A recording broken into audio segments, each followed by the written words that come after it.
Hey everyone, welcome to a new episode of the Splash Sisters. I'm Hana. And I'm Mev. And so far, we're like halfway into the second round, and it's been really interesting so far, except if you're a Knicks fan like me.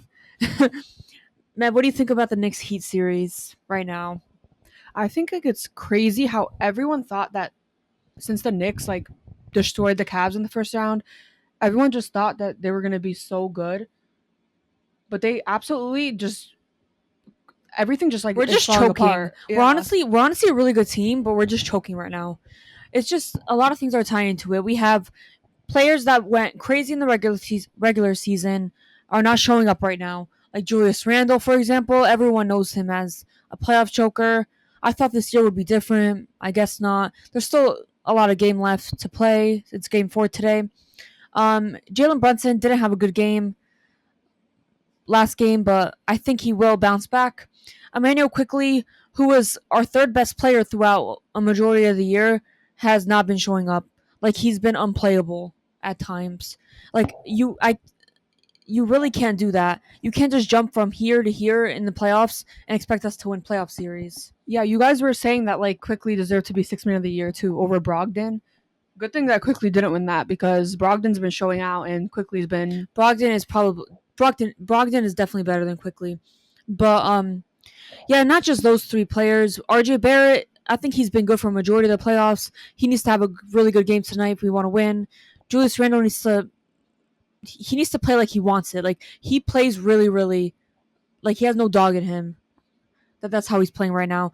And just Quentin Grimes isn't playing well. Josh Hart, Josh Hart has been starting, but I think that we need to go with our lineup that we had for that took us here basically. Quentin Grimes was in the starting lineup. We need to stick him there. Put Josh Hart off the bench for a spark, and that energizes the bench because the bench I think is a lot better when Josh Hart comes off the bench, and I think we need to do that tonight. But also, let me finish one sec. Also, coaching is like such a big disparity right now. Coach Spo, like even though his roster isn't as talented, he knows how to make the best out of his roster, which is why I think might he's be the best coach of all time, and I'm not even trolling. Not all time, but he's definitely the best coach to never win Coach of the Year. He's definitely a Hall of Fame coach, and I think he's definitely the best coach to never win Coach of the Year. And he's coaching circles around Tibbs and making adjustments and that like play into our weaknesses, and we're not like changing anything, and they're just taking what they want from us, especially with our shooting, and they're like making us shoot too. Exactly. Like you have their undrafted players are taking turns showing out. Like it's crazy, and they have Kyle Lowry who was playing so bad in the regular season, and now he's playing like his Toronto self. And Kevin Love is playing good too. They make it really, even though they're probably a less talented roster, they have way better coaching.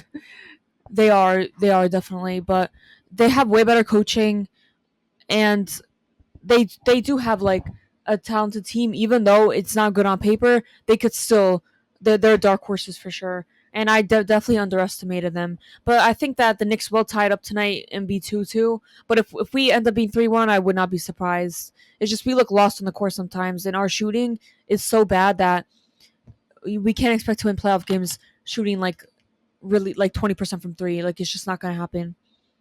Like they literally like camp out in the paint while they're letting us shoot wide open threes. That's really, really bad.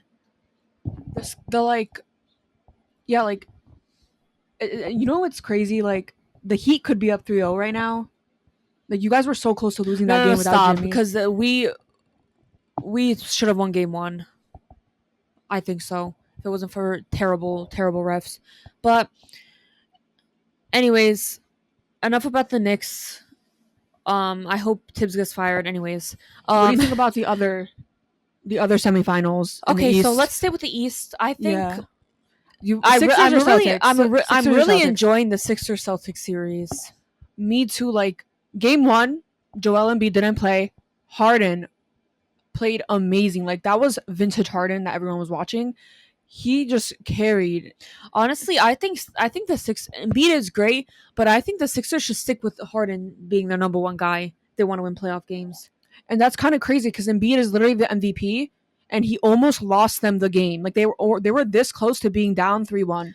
But then Harden made that three, carried the whole entire game, 46 points. Embiid was being locked up by Al Horford, and pretty much a lot like most of the Sixers did not play well, but except for James Harden was carrying them on his back, especially in the fourth quarter and overtime. And he really showed his vintage self like he did in game 1. He wasn't great in game 2 and 3, but I think that the offense should run through James Harden for the rest of the series, and then the Sixers could probably win this series. I still think the Celtics are going to win, sadly. I don't know, because I predicted it would be Sixers versus Lakers finals. And my bracket is almost perfect, except I messed up the Bucks because I didn't think that the Heat would beat the Bucks. But the Sixers, the only thing beating them is themselves. And same with the Celtics. I think the Celtics are definitely a better team than the Sixers. They're like an overall better team. It just really depends on Jason Tatum. The Celtics have honestly the best roster left. Like when the Sixers were down like 16 at one point in that game, but it ended up being tied and going into overtime, right? But during that game, when the Sixers were up 16, Tatum was playing really, really bad. Like there's some parts, a lot of the times during the playoffs, Tatum looks really, really bad, and it's really concerning because I think like anyone could be the Celtics when he plays that way. And Jaylen Brown is definitely more consistent than Jason Tatum is. And he barely shot. He barely shot in the ending of the game, like overtime and fourth quarter. You could tell that Jaylen Brown was so unhappy with that, because why not him take over the game?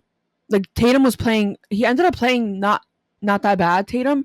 But at the end of the day, like Jaylen Brown has been your best player this playoffs. You need to make sure he gets the ball. He didn't take a single shot. Like they could have won the game if Jaylen Brown contributed a little bit more. Yeah, the Celtics definitely came back from that deficit, and it was impressive to watch. They were just hitting everything, playing good defense. Al Horford was locking down Embiid, making Embiid shoot some tough shots, blocking him. It was really impressive from Al Horford. Yeah, and Malcolm Brogdon was showing why he was Sixth Man of the Year. He was making so many tough shots and scoring like a majority of the points off the bench. Derek White is so good. They have the best all-around team. Tatum is the reason they either win or lose. Like they need Tatum to show up. They need regular season Tatum that was averaging like 30 points per game, 10 rebounds, whatever. He was really good. But yeah, I still think the Celtics are winning. I hope the series goes to 7, right? Because that would be crazy. But do you not notice that like if the Sixers are gonna win against the Celtics, they need to play perfect, like absolutely perfect. That's why I'm saying the offense. Harden needs to be that main guy, I think, because if he is really if he plays like he does in game 2 and 3, they're not winning another game this series. It literally gave me like Rockets Harden flashbacks when he was willing his teams to series wins. I think he still has that in him. He still has that in him. Mm-hmm. I genuinely did not think he was gonna make that shot just because I was like, "There's no way!" Like, and then he makes it.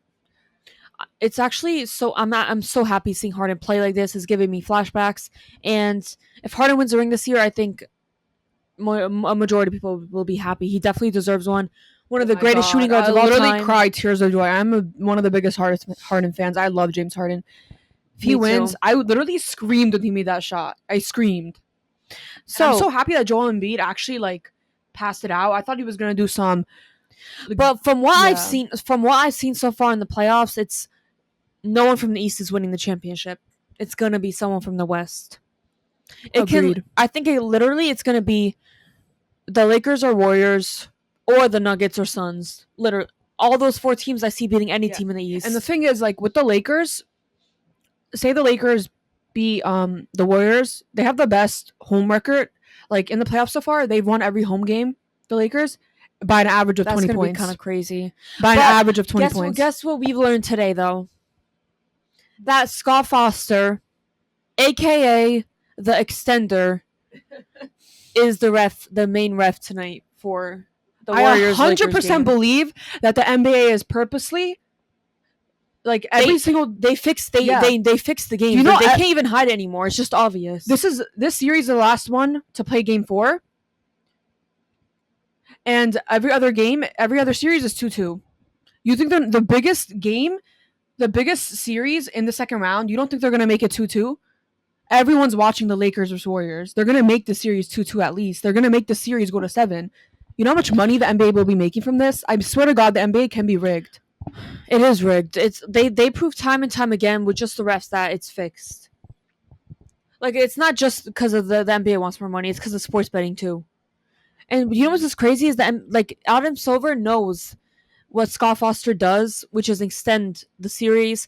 He even was close friends, made a bunch of calls with Tim Donaghy, the infamous the infamous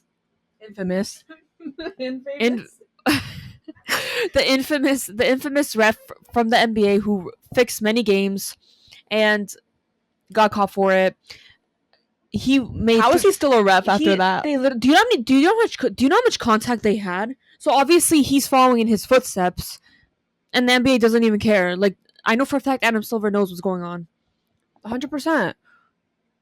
David Stern wouldn't allow this. He would not. Anyways,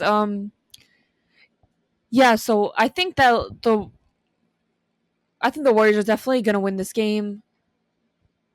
And there was a pregame interview. Steph was like, "Oh, like, I think we're gonna win this today. Like, we planned a lot of adjustments," and he didn't say what they were, but the ref choicing is my idea is it's Scott Foster that had talked pregame. I mean, got them today. Like, obviously, we're gonna see, like, if the Warriors outplay the Lakers. Yeah, but if it's something like you can't always blame the refs, but. The Lakers, all eyes are on. It's funny because everyone's just like saying it's tied up right now. Everyone just knows the Warriors are going to win. The Lakers really need to. I feel like the Lakers are, even though the Lakers are really good at fouling, or the Lakers are really good at playing defense without fouling. I think they will have trouble today because the refs are going to call fouls. I feel like AD is going to get in early foul trouble. They're not going to be able to play defense like they usually do because they're going to get called for soft fouls, like little touches, and it's going to be really annoying to watch because the Warriors are really bad at fouling. Like, even Steve Kerr said his team has been fouling all year. They need to stop fouling. But so I don't Lakers know why, are a lot better at that. So I don't know why people are surprised that the Lakers are getting so many free throws. That's a bigger team who is great at drawing fouls. They're just, even in the regular season, they were able to draw the most fouls. So imagine that against one of the worst defenses left in the playoffs. Exactly. The Lakers would have drawn the same amount of fouls even if it was the Kings. It's not just... That's just how it is. If you're a bad defense... It is funny, though, because Lakers won Game 1.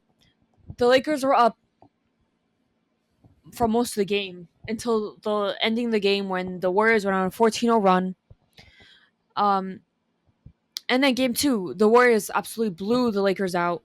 Everyone's like, "Oh shoot!" Now the Game 1 was lucky for the Game 1 was lucky for the Lakers, and then Game 3, the Lakers beat the Warriors by more than what the Warriors beat them by in Game 2. So I feel like this Game 4, I wouldn't be surprised if it's a blowout for the Warriors because they're like taking turns blowing each other out.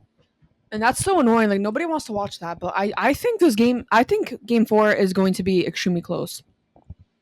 Just because both teams are fighting. Like, AD has been taking turns, having one good game, one bad game, pretty much the series. Anthony Davis is a really weird basketball player. Anthony Davis is the X factor. He's honestly, he's unstoppable. He's unstoppable when he wants to be. And LeBron in last game, he didn't score anything in the first quarter, right? Or the first half, I think first quarter. Because he was finding shots for his teammates, being passive. They got outscored by 7 in the first quarter. Second quarter,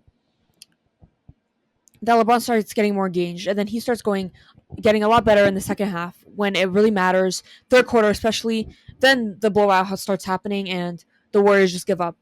So I think also D'Lo was really good too. The Lakers need to see this D'Lo if they want to keep winning games. They need to see this D'Lo. D'Lo's been one of the most consistent players, which I did not expect to happen. So. Yeah, Austin Reeves hasn't been his usual self. I think he has a good game today. And Dennis Schroeder has also been good too. I think he's really annoys me when watching, but he has not been bad this series. I'll give him some credit. Yeah, because like the Lakers' depth has also been a lot better. And when Clay and Draymond play like shit, the whole team is gonna get blown out. Those two guys need to play up to their best. Last game Draymond got in foul trouble. Clay got in foul trouble, but Clay also was not shooting well from the beginning. I think he was getting guarded well. Curry didn't shoot that well either, but he was still carrying the team really because Jordan Poole was terrible. Like, I think he's like another member of the Lakers, if we're being honest. Something needs to be studied about Jordan Poole. If you look at his stats from last playoffs to this playoffs, it's like a really big drop, and it really needs to be studied. Like, he went from a really solid contributor to a championship team to borderline unplayable for this Lakers team right now. That's what happens when and you they pay really a need player. him now more than ever. Seriously, that's what happens when you pay a player too fast. Yeah, honestly, if Jordan Poole doesn't snap out of this, he could end up having one of the worst contracts in the NBA at this moment. And they can't even trade him if they wanted to. Honestly, but I really do want the series to get to seven games and Lakers win. But if it gets to 7 games and the Warriors win, then like I lost so much years off my life and like I'm a depressed LeBron fan.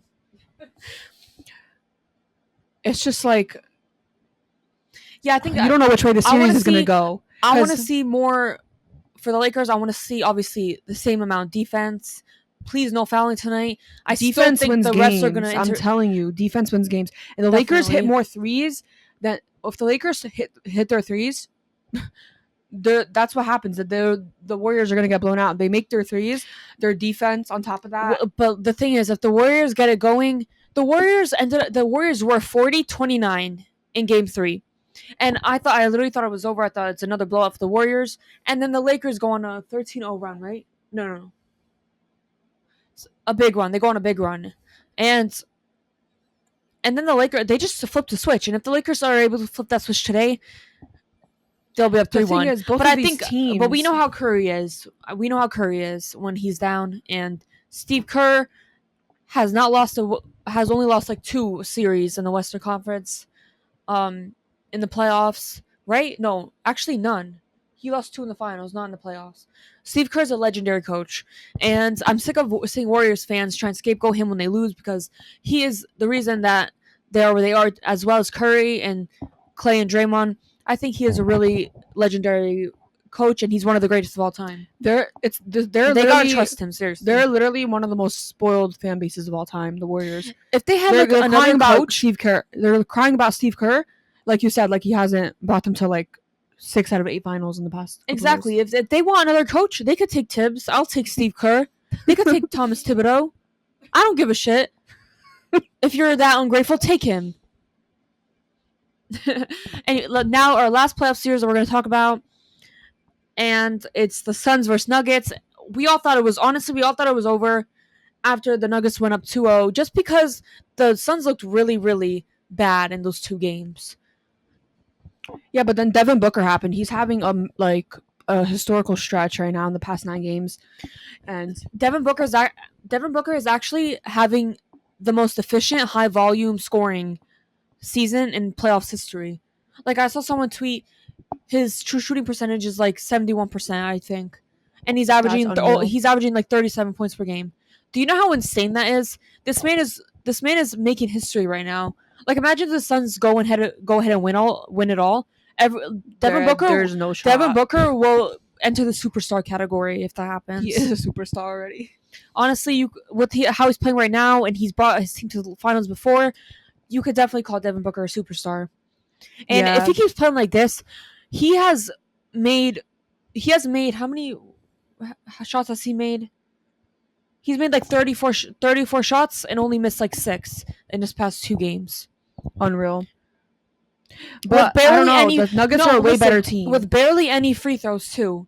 They have no answer for Booker or KD. This could be honestly, the Nuggets have no answer for their firepower, too.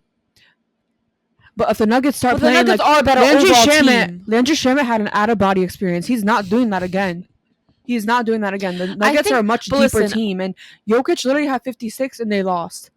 Honestly, since Chris Paul went down, I've been seeing like Monty like his rotation start working. Yeah, Like I've Chris seen Paul was definitely like weighing them down. So it'd be honestly, crazy if we're being win. honest, Chris Paul was, but like just because they play a lot faster and like a way faster pace without him. Obviously, because he's a little old, he slows down the game a little when he plays. Like Cameron Payne. It does work at times where he slows the game down, makes the right play. But at the same time, to beat the Nuggets, you have to outrun the Nuggets. Yeah, because they're also a slow-paced team. The Nuggets have the best offense in the league. You have to be able to beat them, and sometimes that requires beat them you to the rim in transition. Like Cameron Payne, for example, he sets the pace, like in transition and set like in general. But I don't know. Chris Paul is just old. Chris Paul Chris Paul. I'm pretty sure he's missing Game 5 as well. If they win that game, I think we'll have more of like. I still have Nuggets in 6. Honestly, I think the Suns are going to take their home games. The Nuggets are going to take their home games, so it's going to be Nuggets in 7. But I will not be surprised if the Suns win this series because people aren't talking about how great KD is playing too. KD's defense has also been really good, and he's averaging like 30-something points per game, and he's playmaking good too. Like KD has been really good. Like no one's talking about KD as much as Booker, but KD has been very good, very good. But it actually sucks that Jokic dropped 50 and the Nuggets lost. Like it gave me another like experience that like it gave me another like flashback of LeBron doing the same thing. But that's because Booker and KD had a nearly perfect game. Especially Booker. But Jokic does that again, they're not losing. Honestly, I'm not even gonna lie, like Nikola Jokic Joel Embiid is amazing. I think he 100% deserved MVP, but Nikola Jokic is by far the best center in the league. Just because of what he can do in the playoffs, his regular season, he doesn't slow down. Like he doesn't slow down after the regular season. He goes up after the regular season, and that's what a lot of great players do. That's what Jimmy Butler does, LeBron does, Anthony Davis does. And it's all what great players do when it comes to the playoffs. Yeah. They play a lot better than they do I don't know how people can watch. I don't know how people can watch Jokic and say that he's boring or that he's not fun to watch. Like that was one of the most fun games I had watching so far this playoffs. The thing with Jokic is he is so effortless. He scores so effortlessly, while he also has the vision that only some great people we've seen in the league have, which is crazy. Like LeBron, Steve Nash, Jason Kidd, etc. The thing with the Nuggets is you had people saying, "Oh, like it's over for the league." Like listing they had that Jokic had help finally. He has Aaron Gordon, KCP, Jamal Murray, bench. Jamal Murray and Jokic, they have to score. Jamal Murray's got to show up every game. He's got to help Jokic out every single game. I don't care if he drops 41 game.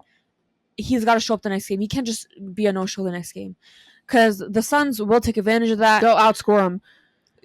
Jamal Murray is the second best player on this team, and he's got to play like it every single game. Aaron Gordon is really good. Michael Porter Jr. needs to be better as well. And yeah, I do think this is going to be a close series.